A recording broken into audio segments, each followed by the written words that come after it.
Šilėnų dviračių centras pristato.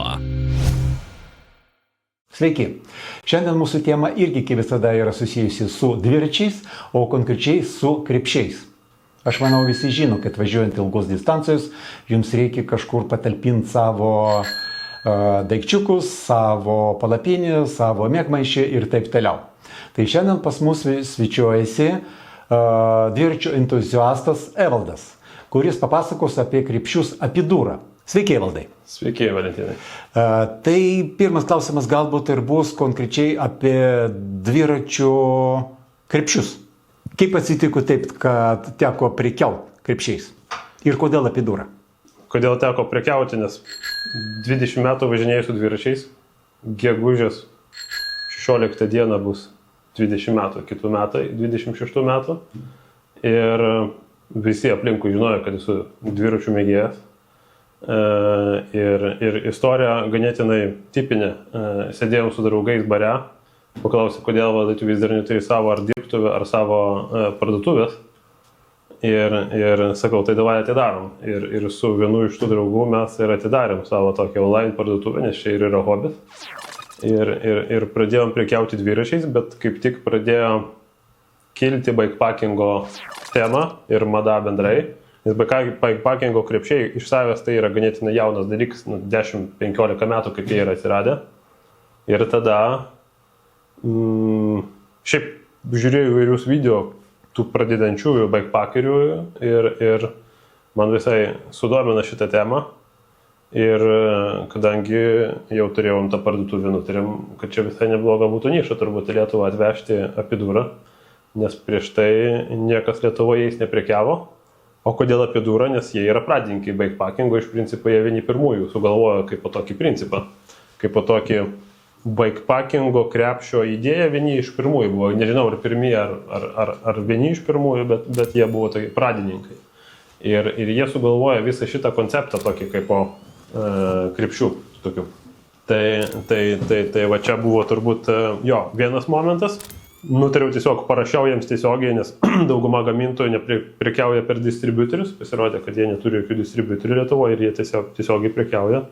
Ir va jau kiek, nuo 2019 metų turim su jais kontaktą ir kiekvienais metais parduodam jų krepšius. Ir dar gimė tokia idėja pakeliui, kad galim nuomos krepšius, nes ne visiems žmonėms tų krepšių reikia. Apidūra iš savęs yra labai į tvarumą linkusi kompanija ir nutariau, kad galima jos ir nuomoti. Tai mes tada dar ir kitą zuikį nušaunam kai kuriems žmonėms, kuriems gal tai yra nauja tematika arba nežino, ar jiems patiks bikepackingas, tai tiesiog vienam kartui išsinuomoja. O po to arba dar kartą nuomojas arba jau nupirka krepšius. Tai turėjom labai įvairių variantų. Vieni žmonės po kelių nuomų atvažiavo, sako, Evaldai, reikia tiesiog nupirkti visą komplektą ir važinėja ten su jais jau daug metų. Kiti žmonės atvažiavo, pasakė, tai labai faina, vieną kartą bikepackingą padariau, daugiau niekad gyvenime nedarysiu. Ir turbūt mes tada irgi taip, kaip čia, prisidėjom prie to, kad geriau išsinuomot, negu išsiųstis iš AliExpresso arba Temu pigius krepšius ir po to jie gulės nenaudojami. Kiek aš žinau, Apidūra gamino keletą linijų krepšių. Kuo jis skiriasi tarpusavyje? Jo, tai šiandien paėmėm tik vieną ekspoziciją. Apidūra gamina 4 iš principo linijas krepšių. Tai viena pirmųjų jų linijų vadinasi Backcountry ir jie nuo jos viskas prasidėjo. Tokia šviesiai pilka, jeigu pamatysit senas nuotraukas, pirmųjų, tai jinai visada bus ten. Po to jie pradėjo gaminti Expedition seriją. Jinai tokios spalvos yra tamsiai pilka. Ir skirtumas pirminis Backcountry ir Expedition buvo, kad Expedition buvo iš karto sugalvotas kaip neperšlampama serija, kur gali bet kokį, kaip čia, didelius krūvius atlaikyti ir ilgas keliones. Skirtumas buvo toks, kad Expedition va čia yra visur klijuojamas, jie tai vadina welding, tai realiai tai yra karščių suklijuojamas, kaip šitą, nežinau, kaip šitą medžiagą lietuviškai pavadinti, plasmasė, šitą medžiagą. Ir jinai tampa neperšlampama, plius dar užtrauktukai irgi visi yra neperšlampami. Backcountry tuo metu buvo kiek kitokį pobūdžių, jinai buvo siuvama. Ir jeigu ten jūs atidarytumėt, ten pamatytumėt siūlus eina. Ir jie nuėjo to keliu, kad Expedition paliko labiau plentų ir gravel dviračiams, o backcountry serija visiškai pritaikė MTB dviračiams. Dėl remus geometrijų skirtumų, pavyzdžiui, šis krepšys vidurio, jis niekaip netilps, jis labai sunkiai telpa į MTB dviračius, nes ten nupjauti remai yra palyginus. O jie padarė tada backcountry seriją, kur galima įdėti tokius labiau nestandartinius. Arba, pavyzdžiui, pritaikyti net full suspension dviračiams su 2 amortizatoriais, kur yra dar labiau specifiškesnės geometrijos. Ir trečia linija, jie dar turi Racing Series. Čia, jeigu matėte, tai yra juodos spalvos tokie krepšiai. Jų skirtumas, jie vizualiai kažkiek panašus į Expeditioną, jie irgi yra visiškai, jų gamybos technologija labai panašiai į Expedition serijos. Jie yra neperšlampami, bet skirtumas, kad jie yra lengvesni. Jie naudoja mažiau įvairių tvirtinimų, arba tie tvirtinimai yra mažesni, nes jie skirti ultra, jų idėja, kaip ir yra ultra varžyboms, yra labiau varžybiniai. Praktikai tai naudoja daug plentininkų, nes jie labiau, kaip čia, mažesni, netokie talpus kaip Expedition, ir jie iš savęs, kaip čia, mažiau sveria, dėl to kaip ir skirti ultra maratonams, ultra varžyboms. Tai jeigu pažiūrėtumės kokį Transcontinental Race arba Transpairinys įvairių būna, tai pagrindė ten važiuoja su Racing, bet ir pasitaiko su Expedition. Bet turbūt jų pagrindinė idėja yra, kad Racing yra Racing, varžyboms, greitam važiavimui, Expedition yra važiavimui, keliavimui, turistavimui, adventure važiavimui, o backcountry yra tas pats kaip ir Expedition, tik MTB dviračiams labiau skirta. Taip pat Apidura turi dar vieną liniją, kuri nėra labai populiari Lietuvoje, vadinasi City. Ir jie turi susisiekimo krepšių, nėra ten labai daug, kiek kuprinės paprastas gamina. Tai jie turi kuprinių tiesiog, pavyzdžiui, darbą važiuojant labai patogu kompiuteriai, yra specialūs krepšiai. Ant dviračių truputį specifiškesnių ten krepšiukų turi irgi skirtų grinai važiavimui po miestą. Tai pats naudojo tą kuprinę, tiesą sakant, visai patogu padaryta, jinai tokia labai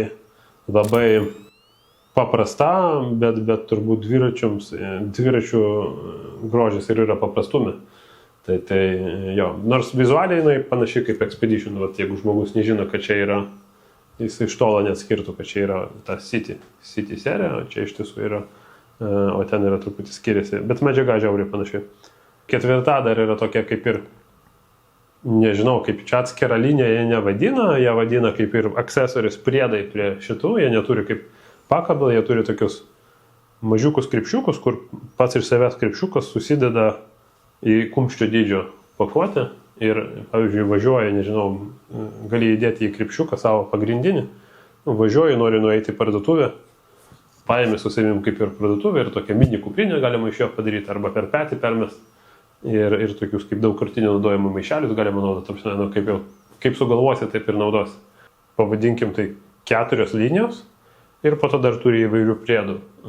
Tai jau tie priedai skirti, kad tie krepšiai būtų patogiau uždedami ant dviračių. Pavyzdžiui, turi butelio laikiklio tokį kaip adapterį. Daiktą, kurį uždedi ant dviračio 2 varžtų, kur butelio laikiklis. Ir tada jis galima į apačią pastumti. Tada buteliuką patogiau įdėti. Arba turi, pavyzdžiui, specialų adapterį drop postams. Kad laikytųsi normaliai galinis krepšys. Tai vienu žodžiu turi tokius priedus, kurie palengvina tą patį krepšių naudojimą. Išskirtinumas turbūt visų šitų krepšių yra, kad juos galima uždėti bet kokį dviračio ir nėra didelė skirtumo, ar jis turi didelį rėmą ar mažą rėmą, ar jis turi MTB, ar jis turi plentinį, ar gravel, ar hybridinį, ar bet kokį dviratį. Visiems dviračiams galima, bent jau aš nemačiau ne vieno dviračio, kuriam nepritaikėmėt vieno arba kito krepšio. Jeigu netinka Expedition serijos tokie krepšiai, tai tada iš kitos serijos tiks. Ir va čia yra tos turbūt privalumas, kad nereikia jokių specialių varžtų tvirtinimo taškų. Ten bet kas gali paimti, užsidėti, nuvažiuoti, atvažiuoti ir nuimti ir po to važiuoti į dviračių, lyg tų krepšių niekada jo nebūtų.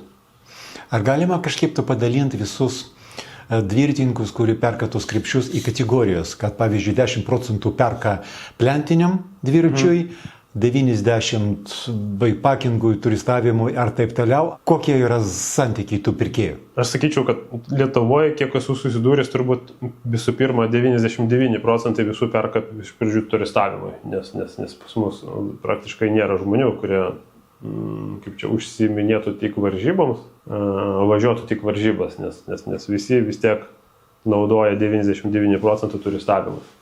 Ir dalis tų žmonių jos panaudoja varžybose vėliau. Na tai yra, nesutikau tokio Lietuvos turbūt mėgėją, kuris būtų, kuris tik varžybas važinėtų, ne? Jeigu žiūrėti iš dviračių, tai vis dėlto gravel dviračių kultūra turbūt yra uždominavus ir pačių dviračių pardavimus.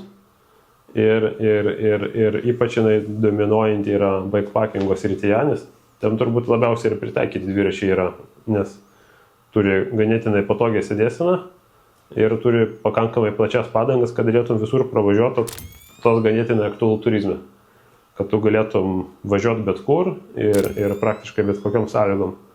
Tai vat dėl to apie 70% parduodamo krepšių yra Expedition serijos.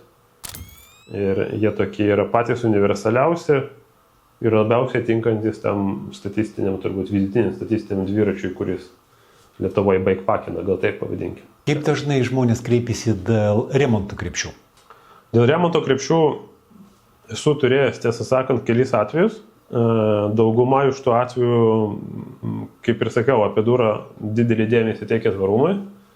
Tai nebuvo ne vieno atveju, kad apie durą nepataisytų to krepšio ir tas taisymas vyksta keliais būdais. Jeigu apie durą sako, kad čia yra garantinis atvejis, o jie kaip ir teikia praktiškai, jie tai vadina labai specifiškai reasonable lifetime. Tai kaip ir visam gyvenimui, bet su tam tikrais minimaliais apribojimais. Tai arba jie nusiunčiam tą krepšį į Londoną ir jie ten jį pataiso ir grįžina atgal.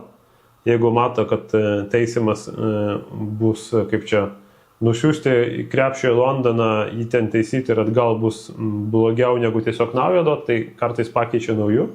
O buvo tokiu atveju, kai žmogus pats prisipažino, kad čia yra buvo jo klaida, kai jis blogai uždėjo krepšį, įstrynės į ratą 100 km ir pratrynės skylę. Tai ką tada apie durą padarė, jie man yra atsiuntę tokių rem komplektų lipdukų ir mes tiesiog tą skylę užklijavom su specialiu lipduku ir tas krepšys iki šiol puikiai važinėja. Ir jis yra neperšlampamas ir ganėtinai. O kiek tų gydimų būna, tai priklauso turbūt nuo sezono. Bet nėra labai daug, ta prasme, per vasarą, 2-3 kokie būna per metus atvejai ir tiek. Tai kažkokių labai specifinių gydimų nebūna ir dažniausiai tai būna su užtrauktukais susiję gydimai. Ir nors teoriškai kaip ir čia nėra padengiama garantijos, bet dar ne vieną netisakė pataisyti ir visada padarydavo tai nemokamai. O kodėl užtrauktukai lūžta, nes dažniausiai būna taip, kad vietiniai vartotojai labai mėgsta arba perkriauti krepšius, arba jos naudoti labai ekstremaliom sąlygom. Ir vis tiek patenka smėlis, patenka purvas. Ir kaip ir jėga pradeda daužyti ir tada sugenda. Bet kaip ir minėjau, nebuvo ne vieno atveju, kad tas užtrauktukas po to nebūtų pataisytas. Turbūt visus pakeitė, pataisė ir nebuvo daugiau kažkokių problemų. O pati pedūra irgi, kodėl su jais faina dirbti, nes jie žiūri į vartotojų patirtį ir jeigu man, pavyzdžiui, nežinau, Valentinas naudoja pedūrą, jeigu pasakytų, žiūrėk, valdai, šita vieta yra nepatogiai naudojama, aš tada rašau laišką pedūrai ir ilgainiui jie taip tobulina savo krepšius grinai iš vartotojų atsiliepimų. Ir vat ant stalo guli porą krepšių, 2 yra visiškai nauji, o vienas šitas yra senesnio modelį, tai pavyzdžiui, dabar šitą užtrauktuką kitaip gamina. Jie jau nedaro šito uždarimo, o jie tiesiog kito užtrauktuką uždėjo, kuris yra geriau iš savęs pats apsisaugotas ir tada jie va taip evoliucionuoja. Tai va tas, kaip čia, tobulinimas iš žmonių atsiliepimų turbūt yra geriausias, nes tobulina tas vietas, kurios labiausiai skauda vartotojams. Ir jie va taip atnaujina savo liniją. Galbūt buvo tokiu atveju, kai žmogus įsigijo kažkokią epiduros krepšį, grįžo po kažkiek laiko ir sako, man jau susidėvėjo krepšys, aš jį išmečiau ir noriu įsigyti naujo. Ar visi tie egzemplioriai, kurie buvo parduoti, dar gyvoja ir važinėja Lietuvoje? Pats žinau porą krepšių, kurie jau nebevažinėja, bet čia buvo tie nuomojami krepšiai. Ir ten jau buvo kai kurie krepšiai per 5 metus pakankamai daug susidėvėję, bet jie turbūt ir buvo naudojami žymiai aktyviau negu šiaip statistinis krepšių naudotojas, nes kai nuomotas daiktas vis tiek žmonės mažiau saugo tą daiktą ir kai kurie krepšiai atvažiavo ir 5 hidras ir dar daug įvairių kelionių ir būdavo tokių laikų, ypač po COVID, kai krepšiai buvo nuomojami visą laiką, iš serijos ateina, grąžina vieną krepšį, iš karto stovi kitas žmogus, kuris pasiima ir tai visą vasarą. Iš kitų vartotojų niekada negirdėjau, kad kažkas išmesto dėl to, kad sugedo, nes ganėtinai patvarus daiktas, kaip ir sakiau, pavyzdžiui, šitam daiktui yra kokie 6 metai ir realiai labai sunku atskirti. Aš atskirsiu, kad jis yra senas, nes jau pakankamai patirties turiu, bet šiaip žmonės tai neskirs, nes jis ganėtinai yra ilgaamžis daiktas. Tuo labiau pati Apidura, kas sako, kad jeigu jums krepšys yra sugedęs, tai jūs arba atsiųskit mums, arba patys, arba per tiekėjus ir mes pagalvosim, ką su ją padaryti, pavyzdžiui, jį pataisyti. Ir pati Apidura net savo puslapyje turi krepšių, kartais parduoda retai, bet kartais turi naudotų krepšių sekciją, kur jie, pavyzdžiui, parduoda krepšius, kurie buvo prieš tai naudoti, bet, nežinau, vartotojams jie netinka, nes nežinau, ką prie šito remonto prideda, kad jie sako, mes neturim kolekcijų. Ką tai reiškia, kad jeigu kiti gamintojai ten sako, mes kiekvienais metais atnaujinsim spalvas, kiekvienais metais atnaujinsim kažką, jie sako, žiūrėk, mes paginom pakankamai gerus krepšius ir tam, kad iš jūsų neimti pinigus, sako, nes jeigu pagininsim 5 skirtingas korekcijas, nežinau, kas 2 metus atnaujinsim spalvas, tai mes tada ką darysim, skatinsim nereikalingą pirkimą, nes, nežinau, kažkas bus labai madingas ir norės atsinaujinti kiekvienais metais. Nes iš principo, ar žmogus nupirko prieš 5 ar dabar, atrodo ganėtinai panašiai ir vis dėlto ganėtinai tas dizainas yra toks ganėtinai minimalistinis, tai kažkokio skirtumo neprideda. O pavyzdžiui, Apiduros krepšiai turi kažkokį prisitaikymą prie dviračių tipų, kad vieni krepšiai skirti plentiniam dviračiam, kiti MTB? Backountai serija labiau skirta MTB.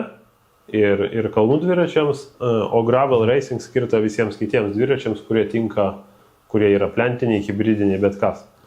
Ir tų krypčių pakankamai yra įvairių ir skirtingų, kad galima būtų pritaikyti ir remų dydžiams, ir įvairiems žmonėms. Tai yra ir su ESO arba XS remų dydžiais, nes yra pirkę žmonės, kuriems pritaikėm, yra pirkę su XXL ir irgi.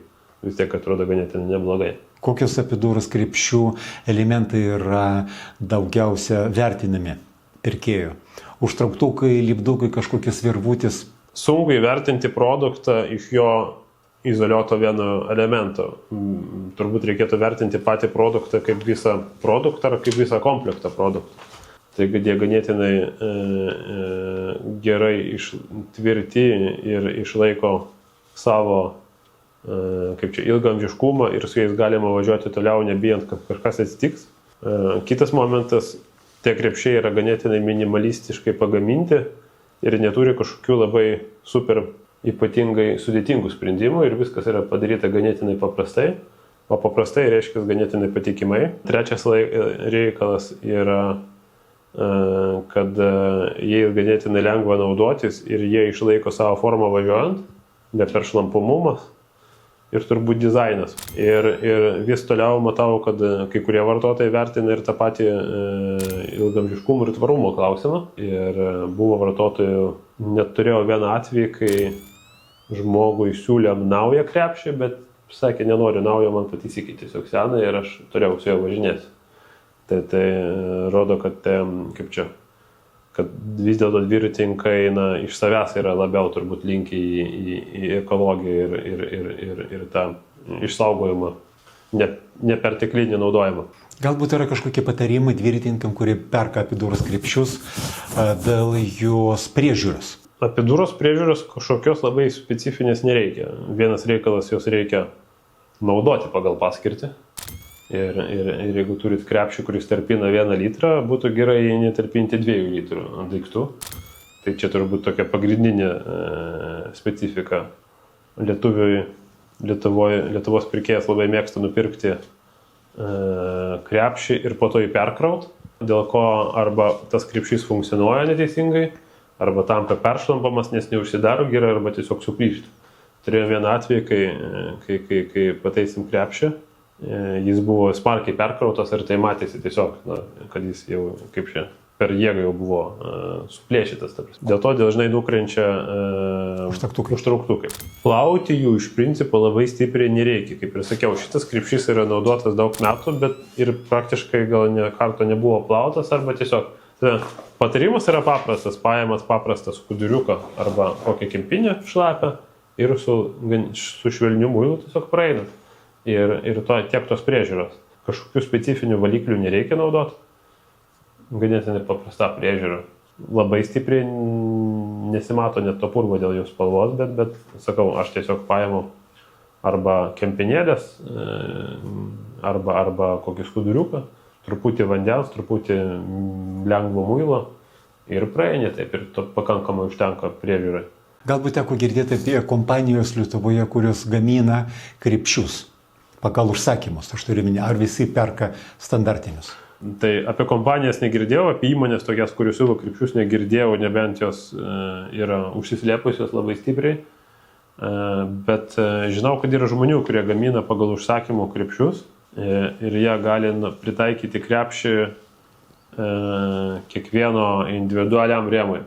Jie dažniausiai tie krepšiai yra siūvami, tiesa, kad nesučiupinės, tai negaliu labai daug komentuoti apie juos, bet čia toks yra turbūt skonio reikalas.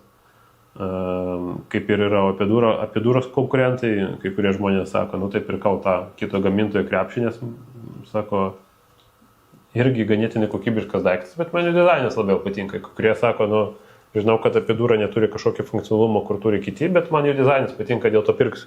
Manęs pažįstami paklausia dažnai dėl dviračio, kokį dviratį išsirinkti.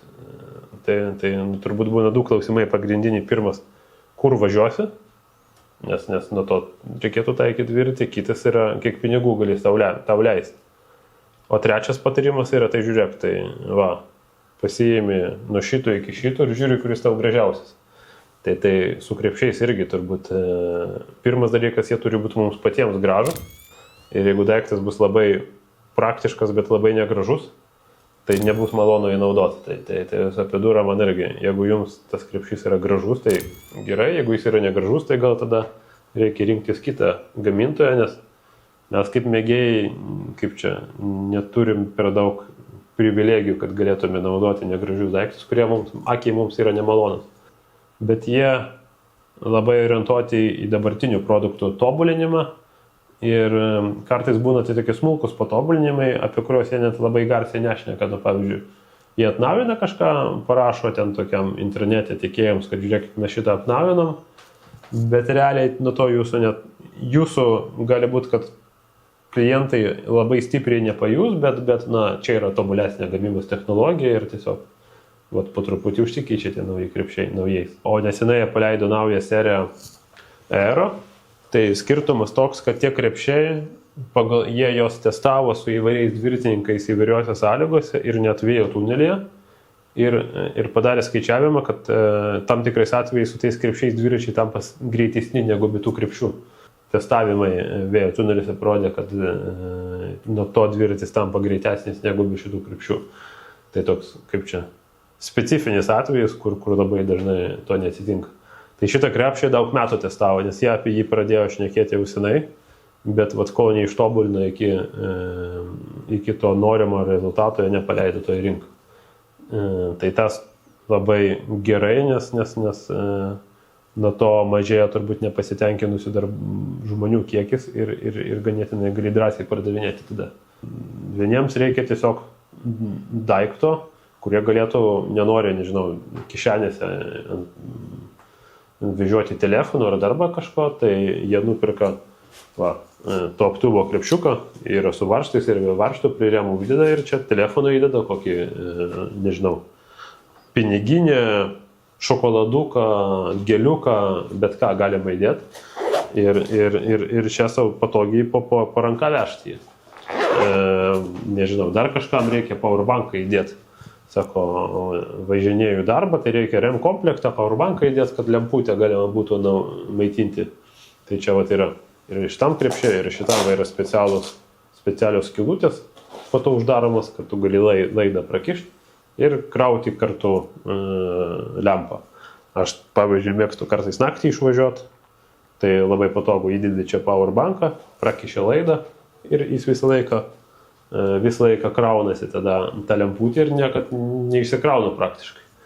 Tai vat, labai priklauso nuo poreikių. Kitas momentas, aš esu už tai, kad bikepackingas būtų daiktas, kur kaip čia pati veikla išmokintų mus keliauti su kuo mažiau daiktų. Ir čia vat priklauso, kiek tų daiktų nori imti. Vieni važiuoja su viena kreditinė kortelė, pasiima, nežinau, vieną rūbo komplektą ir kreditinę kortelę ir viskas, ir jiems to užtenka. Kiti žmonės išvažiuoja ir gali ir kvepalus su savimi su dviračiu, tai jiems tada jau natūraliai reikia daugiau vietos, kuprinė, maistas, tai jiems tada reikia didesnių krepšių. Tai vat labai priklauso nuo žmogaus, labai priklauso nuo jo poreikių. Aš sakyčiau, kad epidūra yra arba vienoda kaina turi, arba truputį brangesnės bus, sakyčiau, su palyginamais konkurentais, vienodos kokybės daiktais, tai bus turbūt tokie patys. Čia nėra, kaip čia, rinkoje galima rasti ir pigesnių krepšių, bet ir su kiekvienu pigesniu daiktu ilgainiui tai pasijus ant naudojamumo kokybės. Ir turėjau nemažai atvejų, kai klientai atvažiuoja, sako, naudojau kito gamintojo pigesnius krepšius, bet nepatinka viena ar kita savybė, ar epidūra tai išsprendžia. Tai sakau, tikėtinai išsprendžia, tada duodam jam, pavyzdžiui, nuomojamą krepšį išbandyti, ar jį išsprendžia šitą problemą ar ne. Jeigu išsprendžia, tai tuo atveju žmogus nupirko epidūros visą komplektą. Iš visų krepšių yra turbūt, gal labai sakyčiau, labiau link brangių eina, bet turint omeny, kad dažniausiai žmonės jas perka, turbūt visi, kurie dar nupirko vieną arba 2 kartus gyvenime, nes kitą kartą gyvenime perka, kai dviratį pakeičia. Tai turėjau ir tokių atvejų, kai žmonės nuperka 2 ar 3 komplektus, nes tiesiog kas 2 metus keičia dviratį visiškai skirtingus ir tada jiems reikia visi ir kai naujų krepšių. Yra tokios platformos kaip AliExpress, eBay, Temu. Koks bus skirtumas, jeigu mes įsigysim krepšį iš ten ir iš epidūros? Jeigu, aišku, tas dviratininkas tą krepšį naudoja kartą per mėnesį, išvažiuojant į parką ir tas važiavimas trunka pusvalandį, tai tikėtina ir nepajaustų skirtumą. Jeigu kažkas nori išvažiuoti kelionį bent keliom dienom, važiuoti ganėtinai patogiai, dažniausiai anksčiau ir vėliau pajaučia. Yra vienas niuansas, kai tu neturi palyginimų. Tai labai sunku pasakyti. Tu galvoji, kad taip ir turi būti. Ir tada dažnai žmonės nusivylė iš principo bikepackingu iš savęs, nes sako, nu tai va ten važinėjau, tas krepšys ten plevėsavo, nepatogiai tvirtinasi, nepatogiai užsisekdavo. Kaip ir sakiau, kiekvienam reikia rinktis pagal jo poreikius. Nu, pavyzdžiui, galinis krepšys labai plevėsoja, kai važiuojant su dviračiu, jis va plevėsoja. Nes ten neturi pakankamai gerų tvirtinimų, kad galima būtų, kad jis tvirtai laikytųsi. Aišku, kiekvienas krepšys, ar tai būtų epidūros ar kitų, jeigu jis bus kuo jis didesnis, to daugiau šansų, kad jis plevėsos. Ir nėra ne vieno gamintojo, turbūt apart kelių, kurių išsprendė šitą problemą, bet tie sprendimai yra tokie labai, kaip aš pavadinčiau, labai hardcoriniai, nes tiesiog stripus šalia prisekti krepšį prie remo, tai yra toks jau specifinis. Tada yra niuansų dėl užtrauktukų ir neperštampamumo. Niekas negali garantuoti, kad tie krepšiai nebus perštampami. Ir turbūt vienas svarbesnių dalykų, niekas nežino, kiek tas gamintojas gilinasi į savo produktų tvarumą, jas gaminant ir darant, nes va čia tai yra tos turbūt pagrindinis klausimas. Ar jie buvo pagaminti su mintim, kad jie bus pagaminti vieną kartą ir po to remontuotini, ar jie bus pagaminti, kad kuo daugiau parduot. Ir po kelių metų vartotojai naujus pirktų. Jeigu tu nupirki labai gerą daiktą, bet turi pirkti kas metus, nes jis, nežinau, suplyšta, kažkokia skylutė pasidaro ir po to jūs neturit galimybę su gamintoju ir su atovu atsisiekti, Tai yra vienas reikalas, kai tu nupirki daiktą naują ir kokybišką, tu žinai, kad turi garantiją kaip minimum 2 metus ir jeigu tau kažkas atsitiks, tai tavęs nepaliks ant ledo tas gamintas. Tai čia turbūt yra toks svarbiausias momentas, tai čia kaip mokėti už draudimų įmoką. Tu kaip ir sumokė daugiau, bet po to jautiesi ramus, kad jeigu kažkas atsitiks, tai tikėtina tau pagelbės šitoje vietoje.